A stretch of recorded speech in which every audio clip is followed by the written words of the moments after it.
তো শুনছেন যে শেখ হাসিনার কোনো ইন্ডাস্ট্রি আছে? আপনারা জানেন কোথাও যে শেখ হাসিনার পার্সোনাল কোনো ব্যবসা আছে?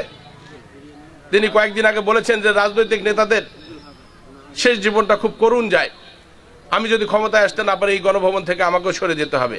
ও বিএনপির লোকেরা ফির কছে দেখছেন আগে থেকে টের পাইছে যে ও আর ক্ষমতায় এসে হারবে না। কত বড় মনের মানুষ হলে এই ধরনের কথাবার্তা বলতে পারে যে আমার তো কোনো ব্যবসা বাণিজ্য নাই? তাহলে আমাদের রাজনীতির নেতা এই সাংবাদিক তাদের কি হবে? তারা শেষ জীবনে গিয়ে বিনা চিকিৎসায় মরে যায়, থাকার জায়গা থাকে না। কত বড় মনের একজন প্রধানমন্ত্রী হলে এই কথা বলতে পারেন? ওরা চুরির কথাবার্তা বলে, চুরির কথা যদি টাকা পয়সা ইনকাম করতেন উনি, বাংলাদেশের এই চিত্র হতো না। বাংলাদেশ তো দূরের কথা, এই যে ডানে বায়ে যে বিল্ডিংগুলো দেখতেছেন, মনটা কষ্ট আমার বাপ টাকা দিয়ে, জিয়াউর রহমানের টাকা দিয়ে হারা বানাচ্ছি এলে। মাথা ঘুরে দেখেন আপনাদের পয়সা দিয়ে বিল্ডিং হয়েছে। এই বিরামপুরে কয়জনের এরকম বাড়ি আছে দেখেন, কয়টা বাড়ি আছে এরকম চারতলা?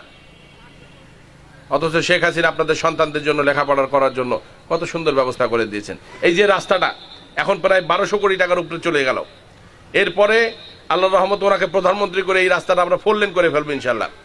এই জমির তো এখন হাত দেওয়া যায় না, 1 শতক জমি পাবেন না এই রাস্তার সাইডে। বিরামপুরে 1 শতক জমি কিনতে গেলে মিনিমাম 25 লক্ষ টাকা লাগে। শুনছেন খবরটা? আপনারা অনেকে জানেন না 25 লাখ টাকা কাক কয়। কেন হয়েছে? শুধু এই রাস্তাটা করেছে, ব্যবসা বাণিজ্য ভালো হয়েছে। আর যদি 4 লেন রাস্তা হয়ে যায় তাহলে বোধহয় 50 ঠেকে যাবি 1 বছরে। 50 লাখ টাকা তো কেউ জায়গা বিক্রি করবে না।